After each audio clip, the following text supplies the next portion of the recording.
Muy buenos días, amadísimos hermanos en el Señor. Buen día, gracias Dios Padre, Creador del cielo y de la tierra. Gracias Dios por la vida, por la luz del día, un nuevo amanecer, un nuevo día más. Te alabo y te bendigo, Señor.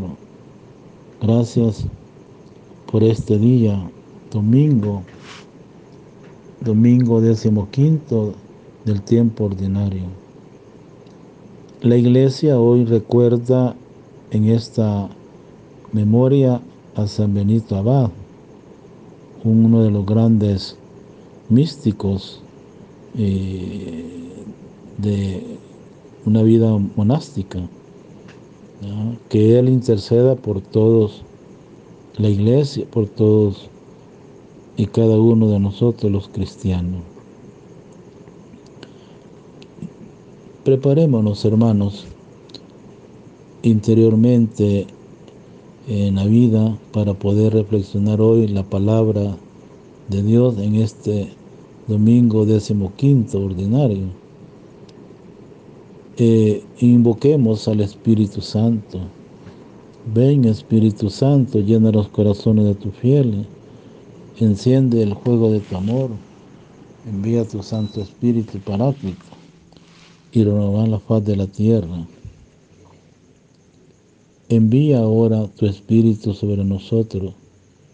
Él nos dé un corazón oyente, nos permita encontrarte en tus santas escrituras y engendre tu verbo en nosotros. El Espíritu Santo levante el velo de nuestros ojos, nos conduzca a la verdad plena, nos dé inteligencia, perseverancia. Te lo pedimos por Jesucristo nuestro Señor. Él sea bendito y alabado por los siglos de los siglos. Amén. Queridos hermanos, estamos pues siempre en este espíritu de oración antes de escuchar la palabra de Dios, la buena noticia de salvación, de la alegría.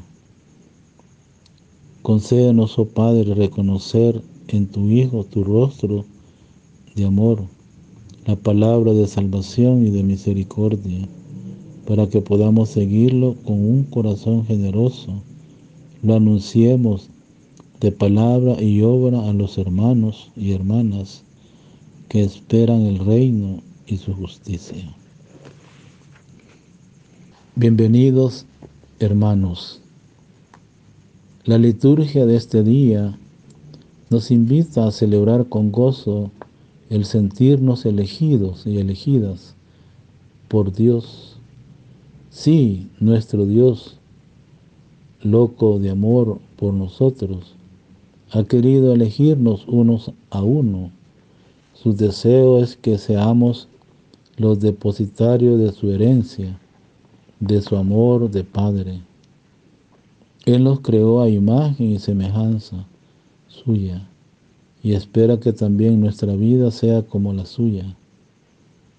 Escuchando esta invitación, despertemos nuestro corazón y vivamos con alegría este encuentro de fe y de fraternidad. Las lecturas que corresponden a este día, en este 15º domingo del tiempo ordinario, la primera lectura del libro del profeta Amós, capítulo 7, versos del 12 al 15. Salmo responsorial, el Salmo 84. Y la segunda lectura de la carta del apóstol San Pablo a los Efesios. Y el Santo Evangelio, San Marcos 6, 7, 13. Preparémonos pues para poder iniciar esta reflexión de la palabra de Dios o la reflexión de la lección divina. El Señor, vamos a alabar al Señor en este día y vamos a cantar el canto de animación, de de alegría al inicio de escuchar la bendita palabra de Dios. Alma Misionera, página 167.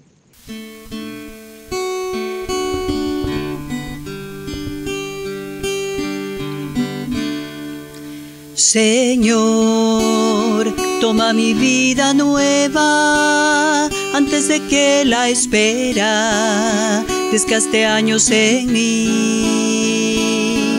Estoy dispuesto a lo que quieras, no importa lo que sea, tú llámame a servir. Llévame donde los hombres necesiten tus palabras, necesiten mis ganas de vivir.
Con ustedes, con tu espíritu. Proclamación del Santo Evangelio según San Marcos, capítulo 6, del 7 al 13.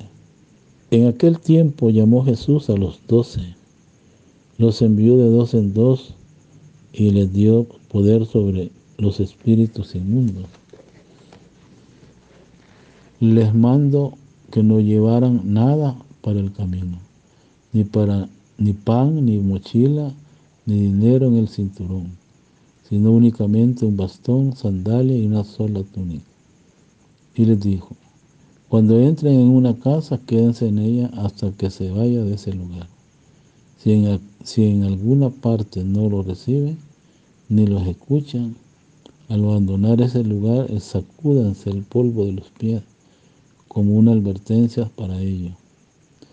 Los discípulos se fueron a predicar el arrepentimiento, expulsaban a los demonios, ungía con aceite a los enfermos y los curaba.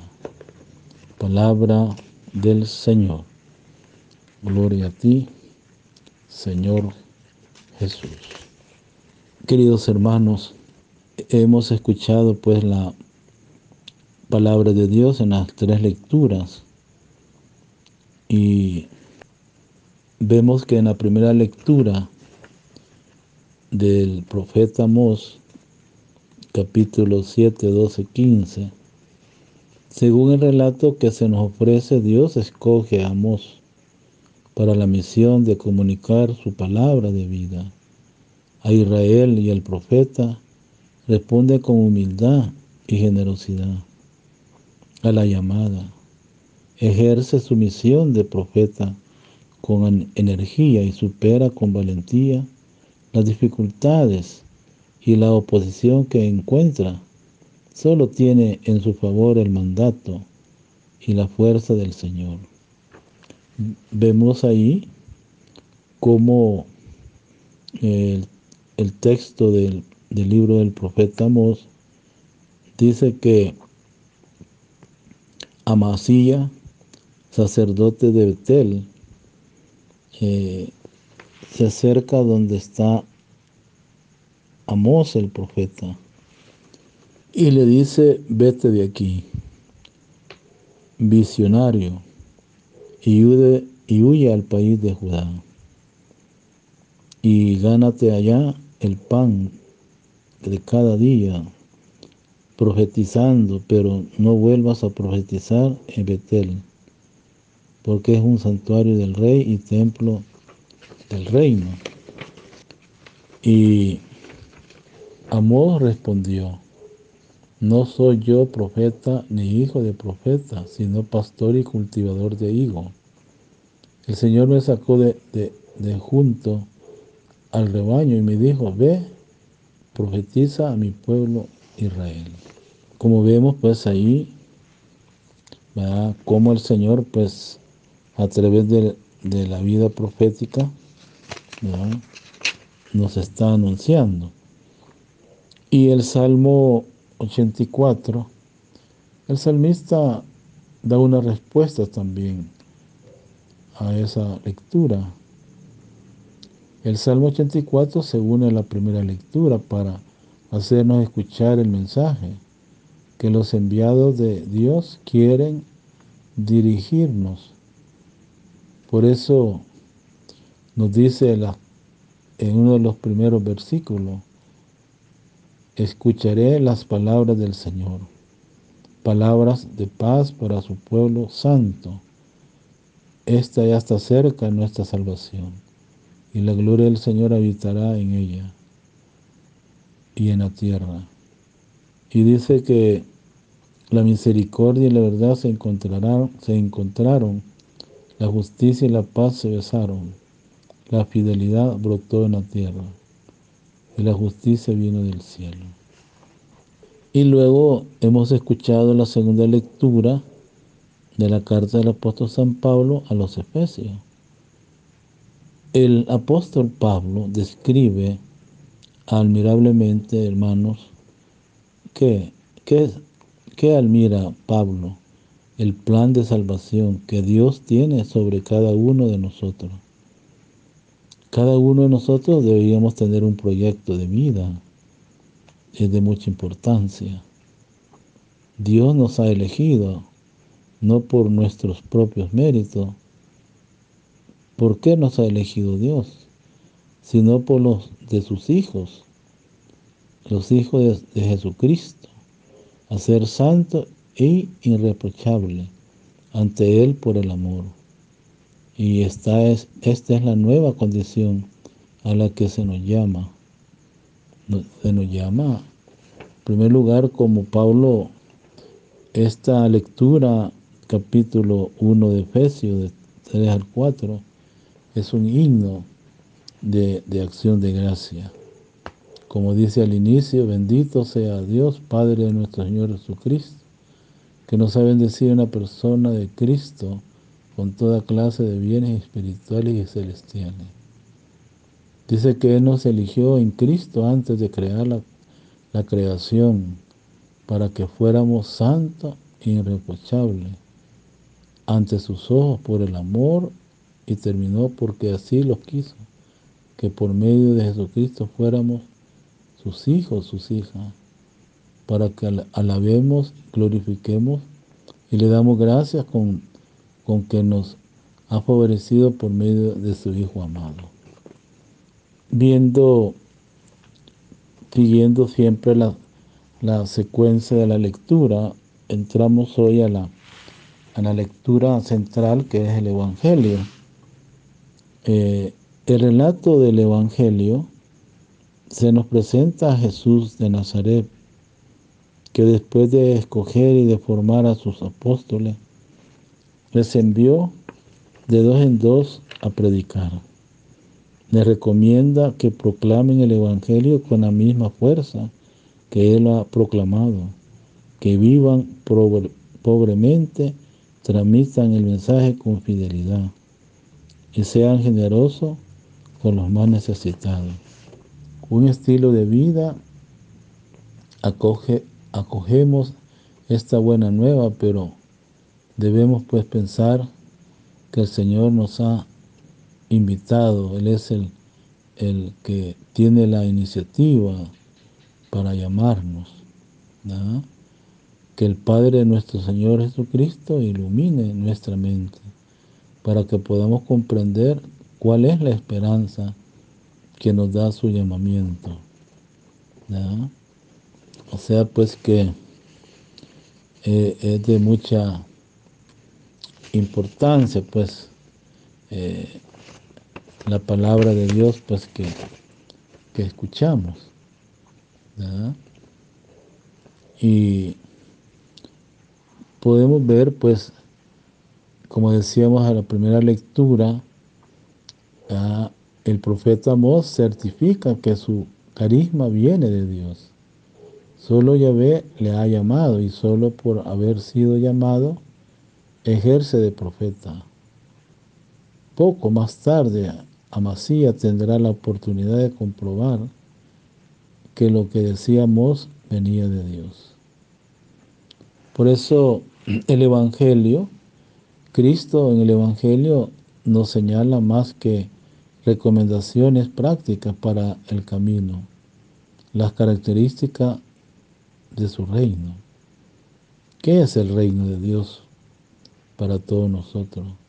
Sobre todo que no descansarían nunca sobre poderes o fuerza de este mundo, ni en el equipaje de los testigos, sino en la fuerza del Espíritu de Cristo, porque en Él se hace verdad.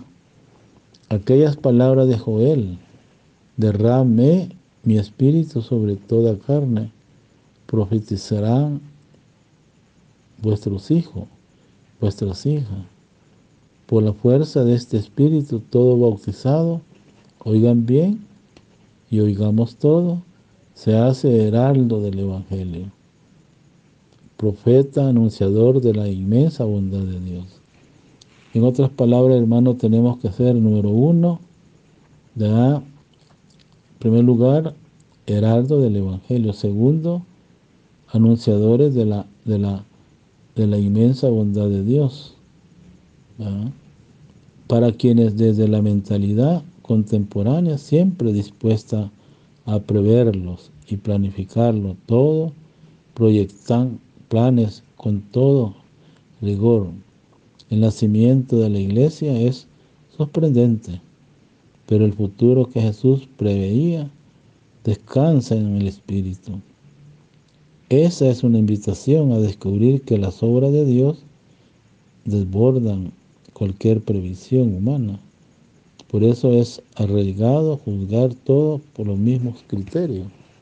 Hay un santo, San Cirilo de Jerusalén, en su catequesis, nos dice: solo un corazón puro puede decir con seguridad: venga a nosotros tu reino. Es necesario haber estado en la escuela de Pablo para decir que el pecado no reina ya en nuestro cuerpo mortal. Romanos 6:12. El que se conserva puro en sus acciones, sus pensamientos, sus palabras, puede decir a Dios: venga, venga a tu reino. O sea, pues que tenemos pues esa invitación pues del Señor, que debemos pedir pues ese reino que está entre nosotros, ¿verdad?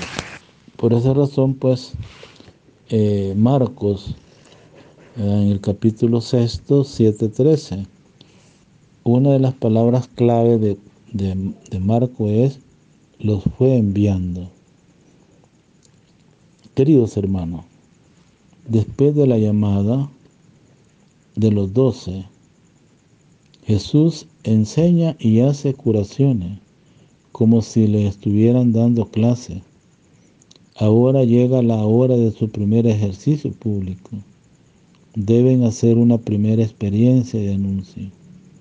Van de dos en dos entre la gente, con una misión que en Marcos aparece bastante reducida: un anuncio genérico de conversión y varios tipos de prodigios contra el mal.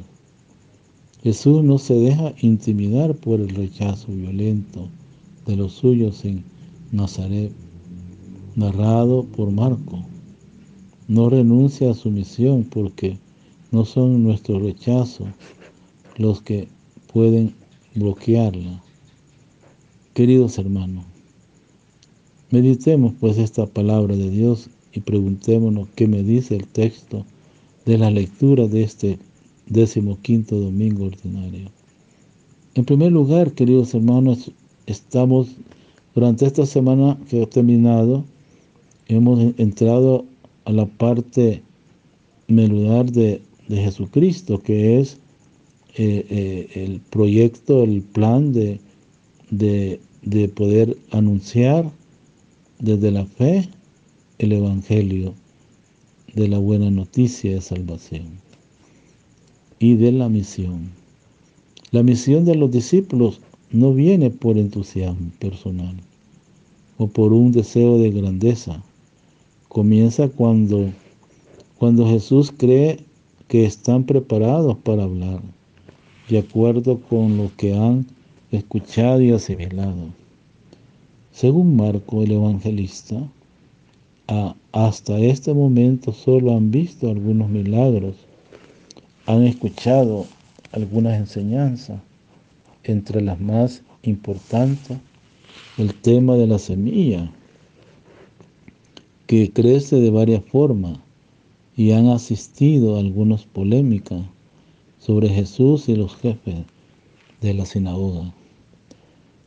Su modo de curar, su llamada a la conversión, su disponibilidad a moverse en medio de la gente, su predicación itinerante.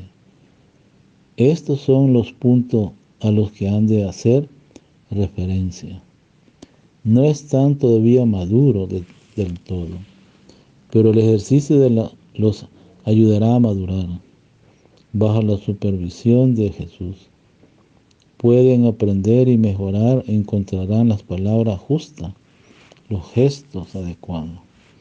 Experimentarán el entusiasmo de un éxito, ¿verdad?, estrepitoso, pero luego al final, hermanos, deberán que superar también el centrarse en los prodigios de Jesús para anunciar la muerte y resurrección del Salvador. La misión. ¿Cuál es la misión? ¿Qué debe tener la misión? La misión debe ser itinerante, no de sedentaria. Es decir, deberá estimular a caminar de nuevo, a encontrarse de nuevo, al desapego de los resultados. Y eso es lo que nos está pasando a muchos de nosotros, tanto obispos, sacerdotes, agentes de pastoral, bautizados y bautizadas. Ante esta pandemia que nos ha paralizado, tenemos que decirle a Jesús: Señor, si tú quieres, libera toda esta pandemia para sanarnos nosotros, para continuar evangelizando. Si no estamos, como dice el texto, debemos de estimular a caminar de nuevo, a encontrarse de nuevo, al desapego de los resultados, a la libertad interior y exterior. De aquí la recomendación que todos nosotros, los sinópticos, que son Mateo, Marcos y Lucas, resaltan sobre la pobreza, la pobreza material en el vestir, en el comer, y sobre las seguridades y evidencias. Queridos hermanos, probablemente se trata de ¿qué? De la brevedad de la experiencia. No debía durar mucho este primer ejercicio, y por tanto deberían ir aligerados de todo, libres, insistir más sobre lo inmediato del anuncio que sobre la consolidación de los resultados. Sin embargo, cuando este texto fue escrito, la situación de la comunidad de los discípulos estaba mucho más desarrollada, consolidada. Por lo consiguiente, queridos hermanos, la memoria de esta recomendación no servía solo para recordar aquellas primeras experiencias alegres y aventureras, servía también para confrontar el estilo original y la práctica de aquel momento, tan lejanos ahora del tiempo y de Jesús. Es, por tanto, una llamada a un impulso misionero menos miedoso debido a la exigencia del confort y de la seguridad. Continuamos siempre la reflexión del Evangelio de Marco. Podríamos decir que la misión proviene de Jesús. Eso nos dice hoy Marco capítulo 6 del 7 al 13. El llamado, el envío, el poder, las instrucciones de los misioneros cristianos. Por eso hay un cardenal que nos indica y nos dice que la vocación del discípulo y misionero de Jesucristo es configurarse con Él, construir la comunión y evangelizar. Hermanos, tomemos conciencia de esas palabras del cardenal Francisco Javier Errázuriz. Es un pensamiento de este cardenal y creo que es algo que a nosotros nos interesa y tenemos que escuchar esas palabras, ponerla en práctica. Y repito esa frase: la vocación del discípulo y misionero de Jesucristo es configurarse con Él. Esto lo dice el documento de Aparecida: construir la comunión y evangelizar. O sea, pues, que es una palabra, pues, para nosotros. Llama a los 12 y comenzó a enviarlos de 2 en 2, dando poder sobre los espíritus inmundos. ¿Ya? Señor, llévame donde los hombres necesiten mis palabras, necesiten mis ganas de vivir, donde falte la esperanza, donde falta la alegría, simplemente por no saber de ti. Siguiendo el itinerario del Evangelio de Marco, damos ahora un paso importante. Los discípulos se hacen misioneros. ¿Quiénes son los discípulos? Nosotros, los bautizados, los seguidores de Jesús, el Maestro de Galilea. Desde el primer momento en que el discípulo es llamado, se alude a su tarea misionera. Podemos ver Marcos 1 del 17. Les haré llegar a ser pescadores de hombres, para enviarlos a predicar con poder de expulsar los demonios.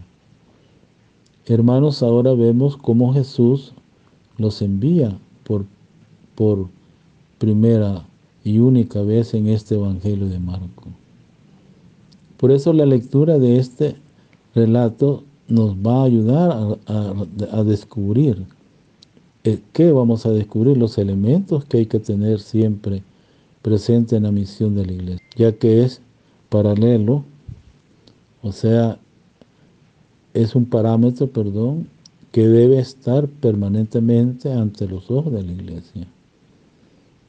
Pero además, esperamos, pues, hermanos, que suceda así. Nos motivará. Tomemos conciencia, hermanos. Oigan bien, tomemos conciencia de motivarnos para ponernos en camino junto con el Maestro. La palabra sínodo o la palabra sinodal significa camino junto, que caminamos juntos. Significa sínodo, o la palabra sinodal. ¿Con quién? Con el Maestro Jesús, con los 12, comprometiéndonos seriamente. Oigan bien, comprometiéndonos seriamente. Oigan bien, comprometiéndonos seriamente en la tarea misionera que nos ha sido confiada a todos y a todas en alba del tercer milenio. O sea que nadie de nosotros puede decir, no me toman en cuenta.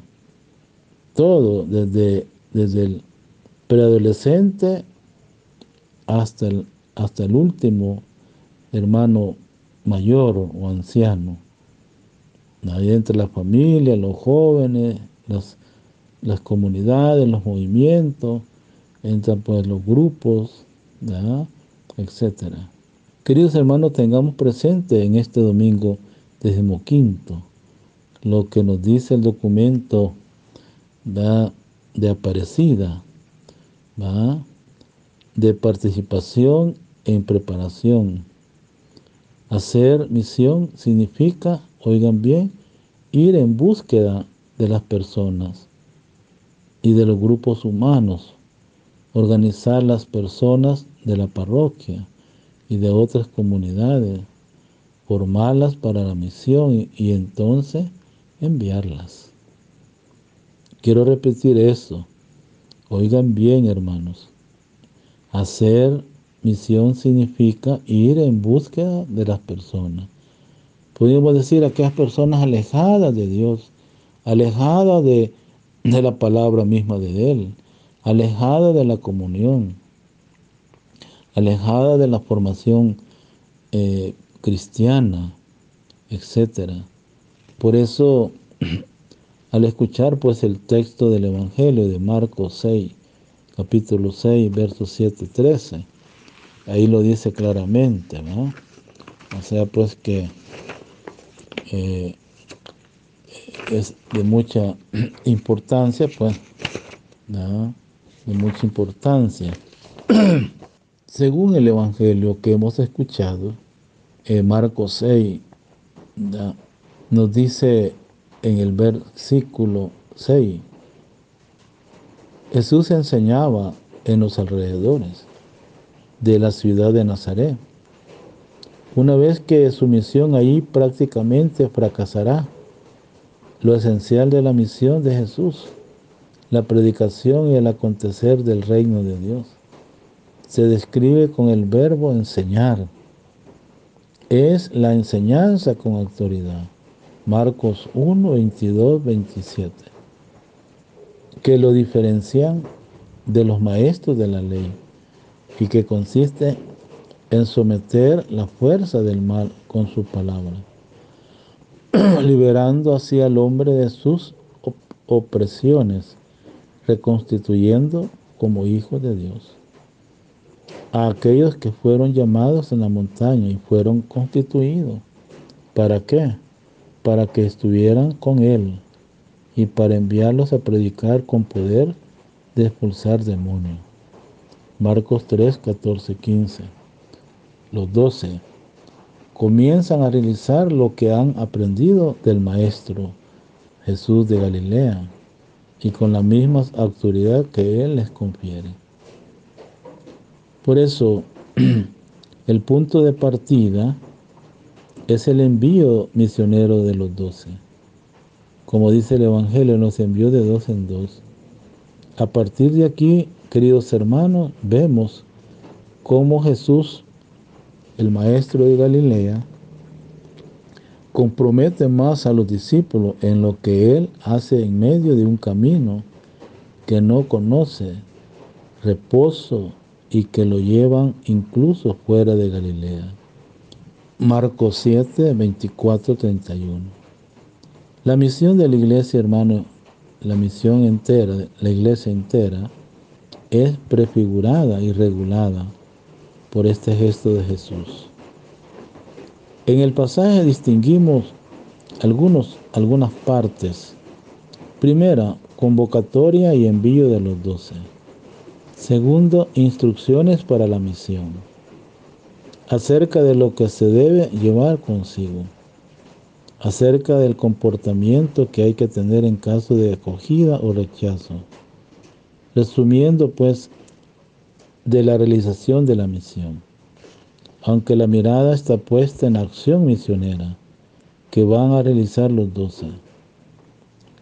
Es notable que la persona de Jesús está en el centro de todo.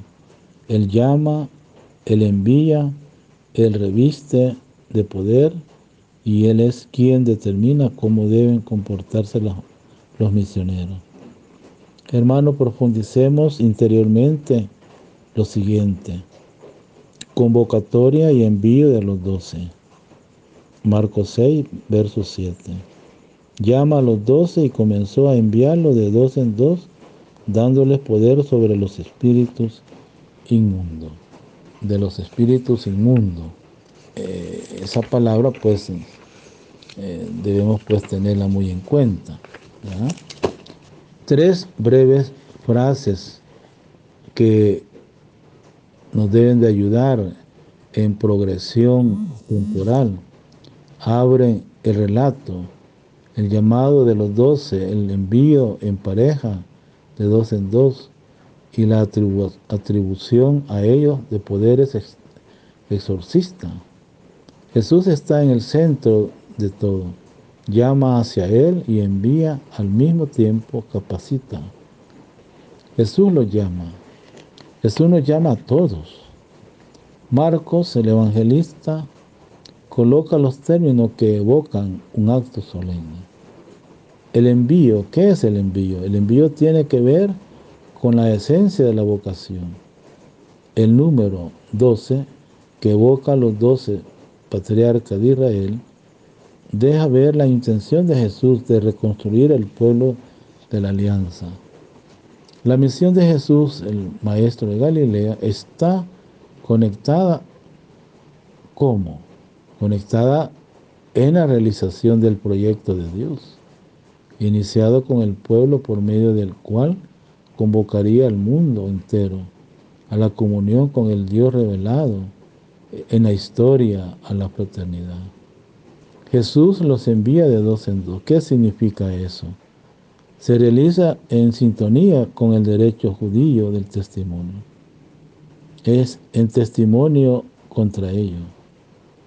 Según las normas del Deuteronomio, capítulo 19, versos 15, la aplica a Jesús también en Mateo 18, 16 y Juan 8, 17. Queridos hermanos, de aquí aprenderemos que los misioneros, número 1, no van en nombre propio, sino como testigo de un mensaje recibido de parte de Jesús, maestro de Galilea. 2, deben ayudarse y apoyarse mutuamente entre sí, incluso corregirse. Y 3, tienen una visión comunitaria de la misión. Parte de la comunidad, se realiza en comunidad y apunta a la formación de la comunidad.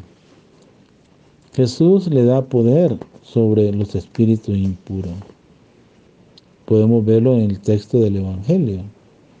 Esta prerrogativa suya, ahora Jesús se la transfiere al grupo de los 12.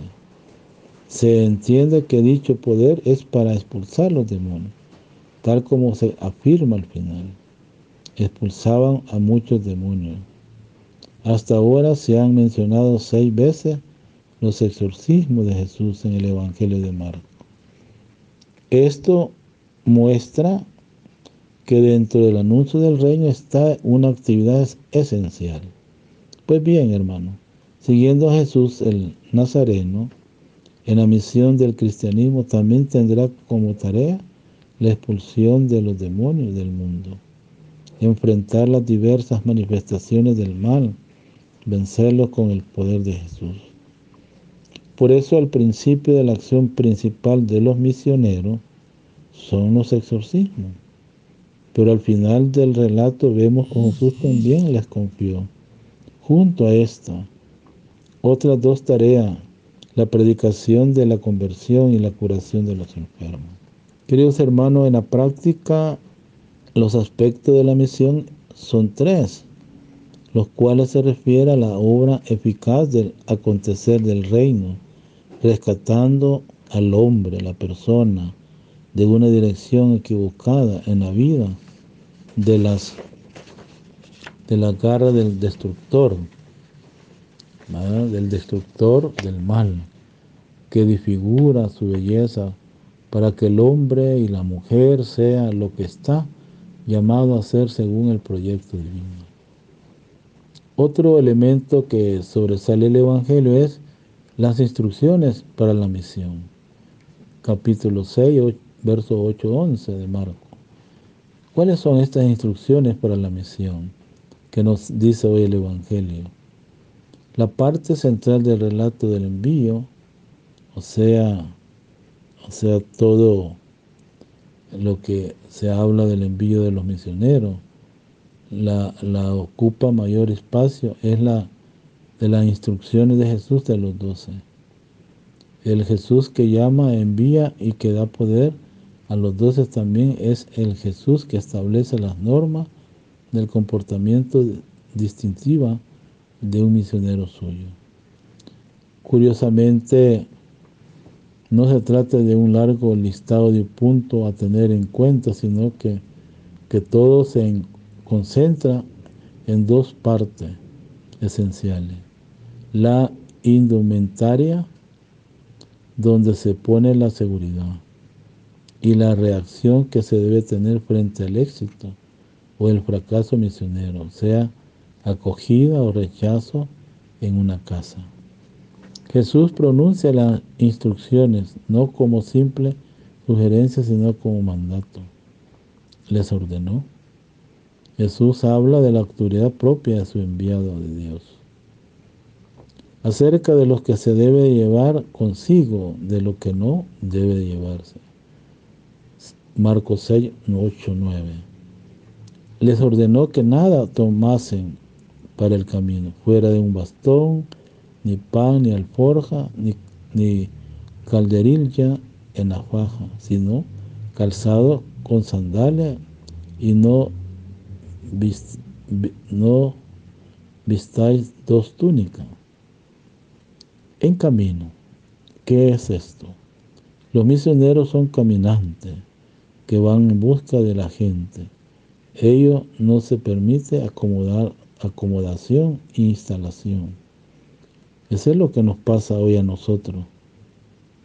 Decimos bautizados y bautizadas, decimos que somos misioneros, ¿no? Pero entramos a lo que hoy dice que van en busca de la gente. Ellos no se permite acomodación, instalación. También es un rasgo esencial de la misión cristiana. La itineración, o sea, la itinerancia, requiere previsiones, mucho más en un contexto en los que los trayectos son largos, escabrosos, las vías son inseguras. Por tanto, ¿qué es lo que deben de llevar consigo? ¿Cuál es la respuesta que podemos nosotros dar? La respuesta es radicalmente negativa y luego positiva. Podemos ver, en primer lugar, la radicalidad en el desprendimiento. Debemos tener bien presente eso. Primero, Jesús les ordena que no transporten nada con ellos. Les ordenó que nada tomasen por el camino. La renuncia total a las posesiones exigidas para el seguimiento también lo es para la misión. Pedro se puso a decirle: ya ves, nosotros lo hemos dejado todo y te hemos seguido. ¿Cómo afirma un actor, Martín Hengel, el aspecto de los misioneros debía ser parecido al de los filósofos, del itinerante, y que andaban de un lado por otro, provisto de un bastón con cara de mendigo y manto de filósofo. Claro, esta sí, observamos bien, notaremos que los misioneros de Jesús son mucho más radicales. Preguntémonos si nosotros somos radicales. Y dice Jesús, miren, nada de pan. No es la frugalidad de los grandes filósofos, propio de su moderación en la comida. Un poco de pan acompañado de higos y agua para beber, sino un ayuno total. Nada de alforja. No hay alforja ni mochila del viajero, porque es innecesario no hay provisión de víveres. De nuevo el aspecto, él es un mendigo. Tercero, nada de dinero en la faja. Lo anterior podríamos hacer pensar que no se lleve los víveres, ni lo implemente para pernoctar en el camino como signo de ligereza para el viaje. Pues bien, la radicalidad va al extremo. Jesús ni siquiera le permite llevar, como se acostumbraba, algo de dinero envuelto en el cinturón. Aquí un fajón de tela doblada para adquirir lo necesario en el camino. Las monedas a las que se hace referencia son sencillas, incluso de este signo de pobreza se despojan los misioneros. Queridos hermanos, todavía en el imperativo del verso 9 de Marco, Jesús agrega, y no vistáis dos túnicas. ¿Qué significa esto? Hay que distinguir entre las prendas para vestir en esta época. La túnica, la bata que está en contacto directo con la piel, y el manto que va por encima, otro signo de radicalidad en el desprendimiento. Algunas personas se colocaban una túnica encima de la otra para dar la impresión de un gran vestido. Aunque aquí la cuestión parece ser el no llevar otra túnica de repuesto, que es necesario, pero no tanto se puede sobrevivir. Esto indica, hermano, que se vive con lo estrictamente esencial, nada que haga pensar en lujo o en riqueza. La pobre túnica sin más indumento se atavió junto al bastón y las sandalias, se convierte aquí en adelante en el distintivo de un misionero cristiano. Su predicación será ante todo su testigo de vida. Está anunciando el reino de Dios sin palabras. Otro elemento, los que se pueden llevar, ¿qué se puede llevar a la misión? La prohibición no llevar nada por el camino tiene dos secciones que ponen de relieve la itineraria o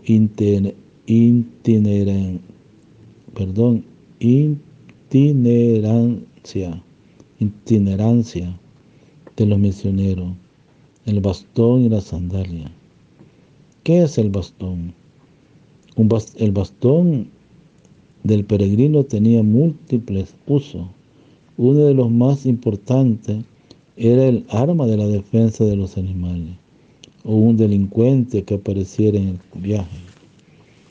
Calzado o sandalia también es un implemento necesario para quien recorre largos estrechos, pedregosos, que calientan con el Señor, que tiene espina u otra cosa que dificulta el caminar normalmente y saludablemente. Junto con la única túnica es obvio, el bastón y las sandalias se refiere a las cosas realmente necesarias para un viaje largo. Esta manera de andar es todo un lenguaje. Refuerza el sentido de un programa misionero. La extrema pobreza del misionero es el anuncio. 1. ¿De qué viene en son de paz con total mansedumbre? De que Dios es lo fundamental y sabe vivir de su providencia paterna. De que han llegado al tiempo definitivo que relativiza todo el aparato consumista en el que los hombres ponemos nuestra seguridad, satisfacemos nuestros deberes. De que el reino de Dios puede ofrecer el derecho de los pobres, la protección a los marginados. Pero lo más importante, hermano, hoy en el Evangelio de Marco es que los misioneros no llevan consigo nada más que el mensaje que anuncia el poder dado por Jesús, el Maestro de Galilea. Todos los demás pasa a un segundo término, un segundo plano. Es como Dice el apóstol Pedro al paralítico de la puerta hermosa en el templo: no tengo plata ni oro, pero lo que tengo te doy.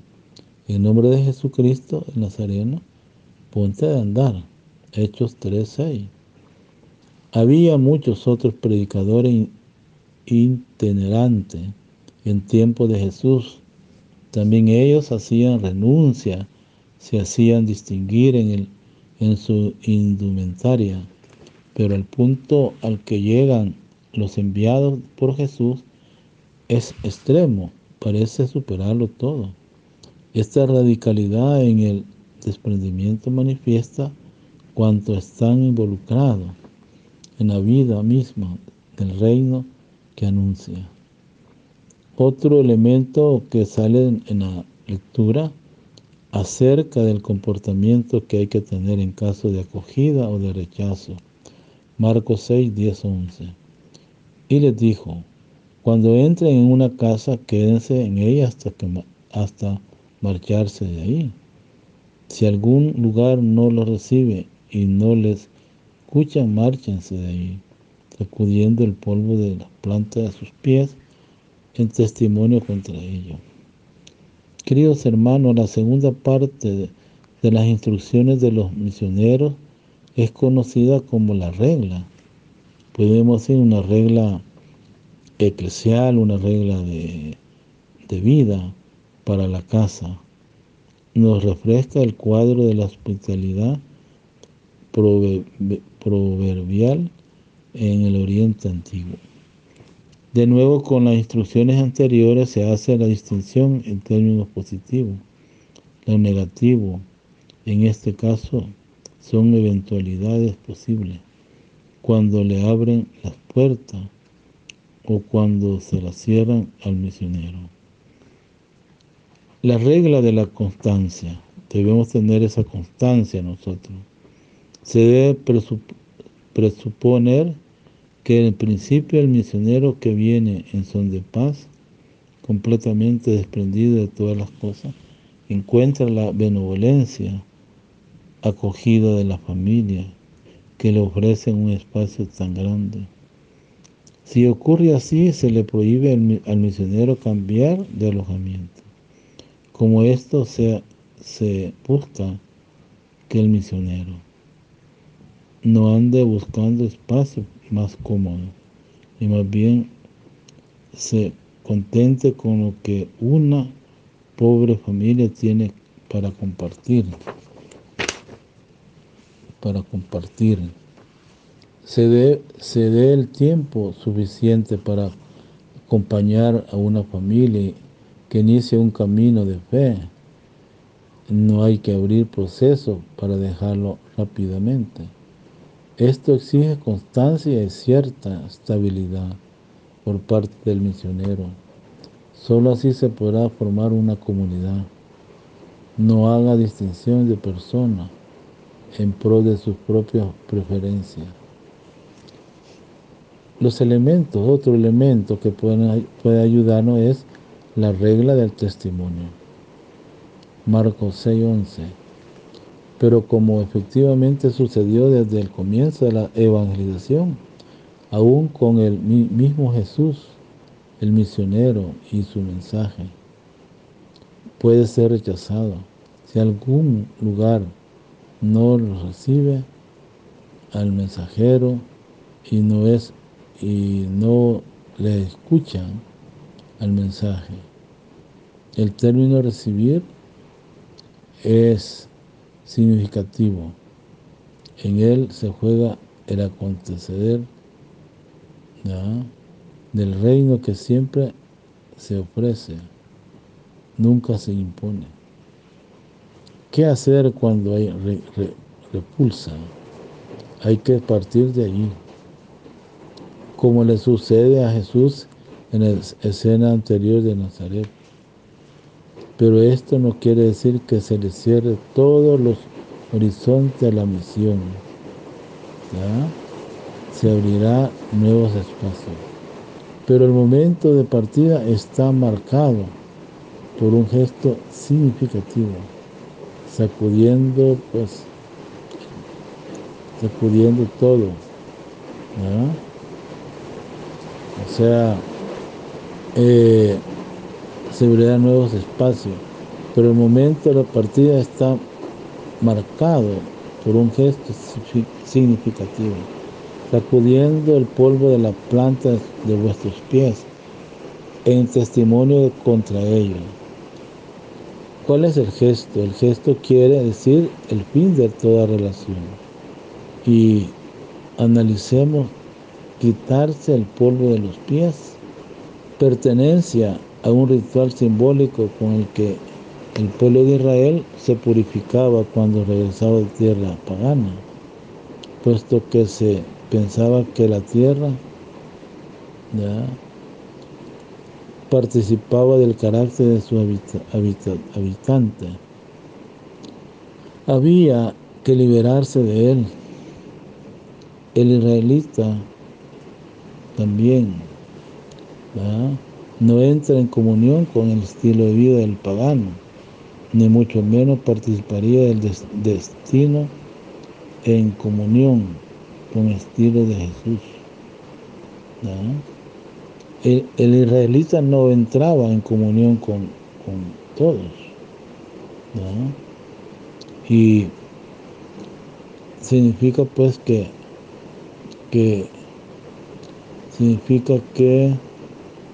por eso el gesto ahora realizado por misioneros cristianos tenía que valorar de su testimonio, de advertencia, de no estar de acuerdo con su actitud negativa, y el valor, pues, ¿verdad?, el valor de un testimonio de advertencia, de no estar, ¿verdad?, de acuerdo con su actitud negativa. Y un último llamado a la conversión, ya que el rechazo, ¿verdad?, al misionero, ¿verdad?, también la buena nueva que anuncia. La palabra sigue anunciándonos a todos, aún en circunstancias adversas, por medio de este testimonio. Y por último, la palabra sigue anunciándose aún en circunstancias adversas, por medio de este testimonio, como efectivamente, ¿no?, resumiendo de la realización de la misión.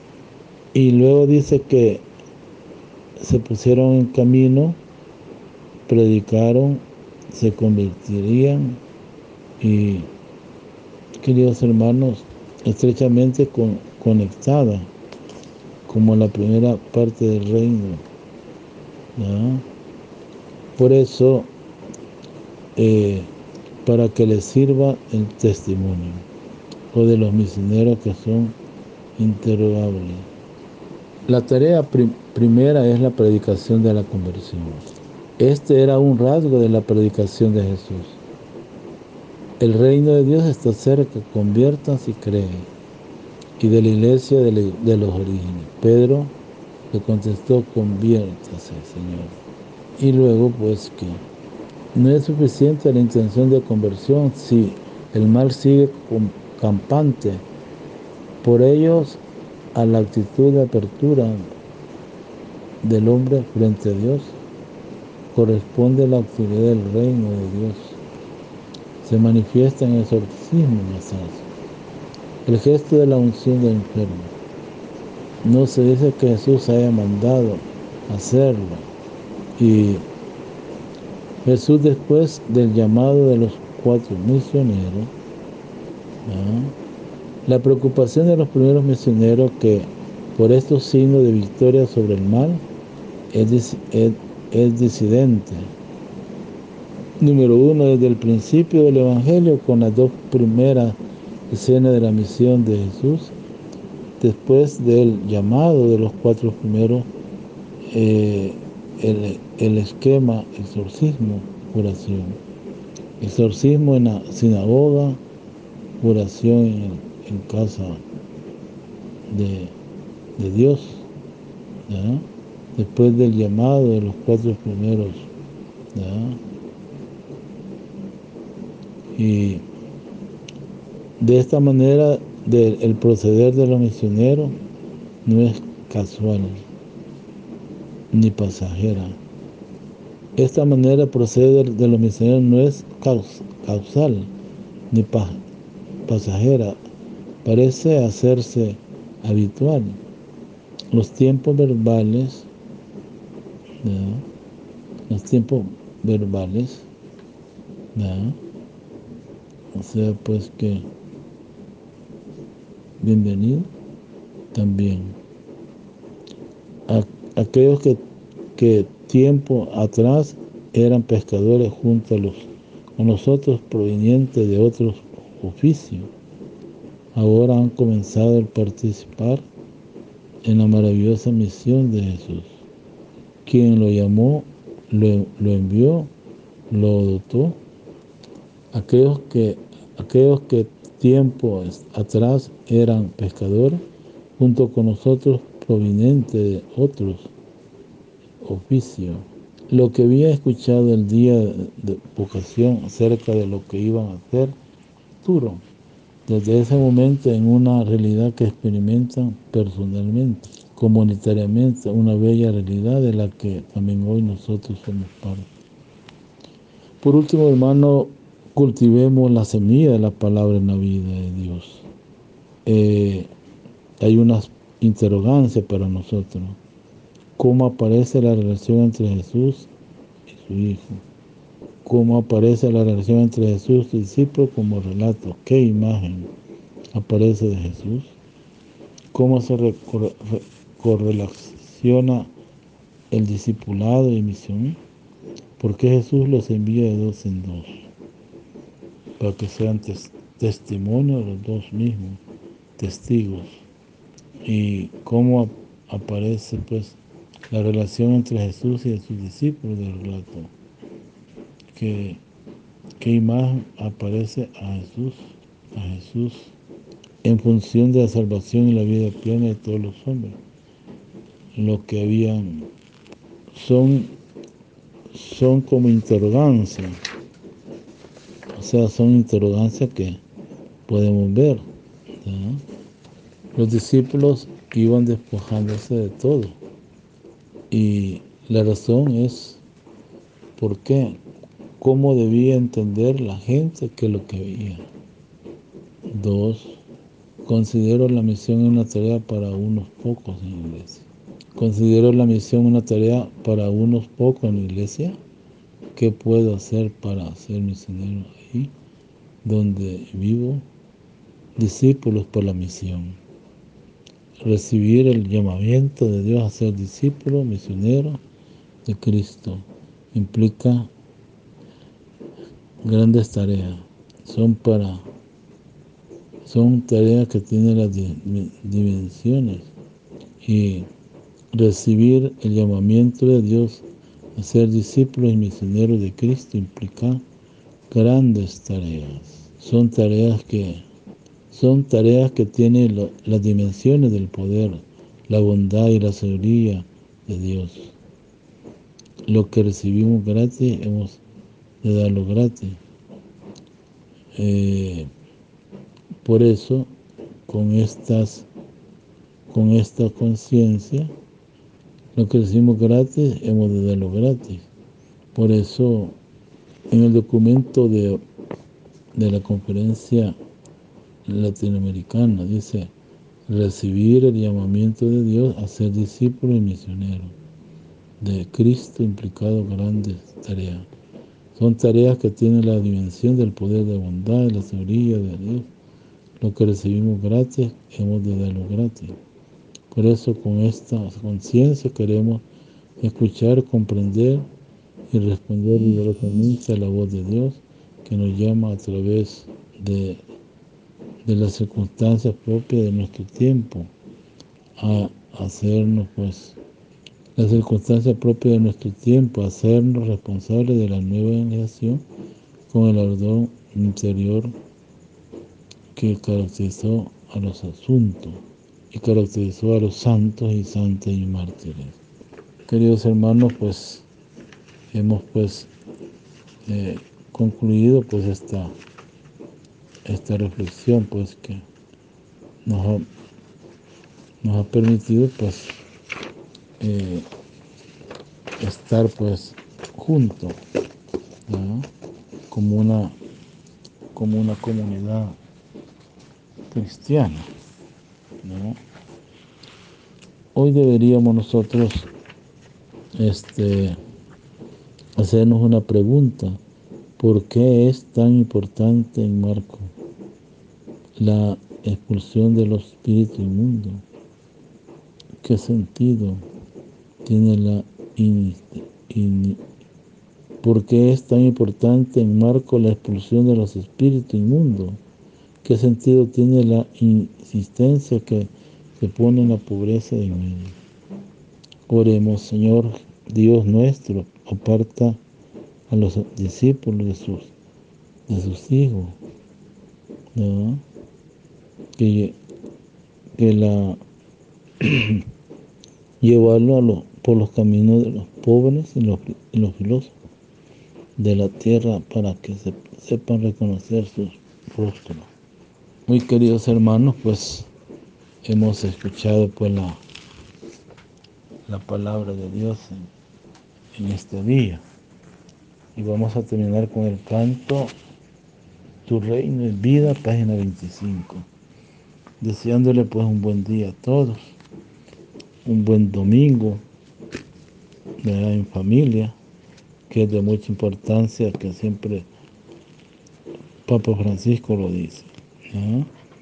Bendiciones pues a todos en este día, por los siglos de los siglos, amén. Deseándole pues buenas noches a todos, y que el Señor me les bendiga, en nombre del Padre, del Hijo y del Espíritu Santo, amén. Muy buenas noches, buenos días, en este día domingo, día del Señor, amén. La última canción o alabanza, es Tu reino es vida, página 25. Muy buen día, a cada uno de ustedes. Feliz domingo. Padre Joaquín, Parroquia de Cristo Salvador. Amén.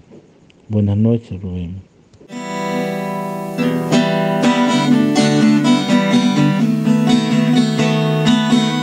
Tu reino es vida, tu reino es verdad, tu reino es justicia, tu reino es paz, tu reino es gracia, tu reino es amor. Venga a nosotros tu reino, Señor, venga a nosotros tu reino, Señor.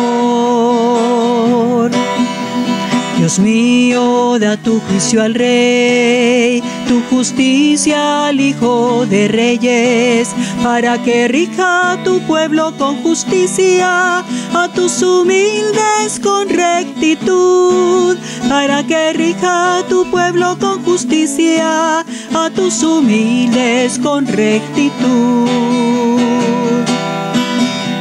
Tu reino es vida, tu reino es verdad, tu reino es justicia, tu reino es paz, tu reino es gracia, tu reino es amor.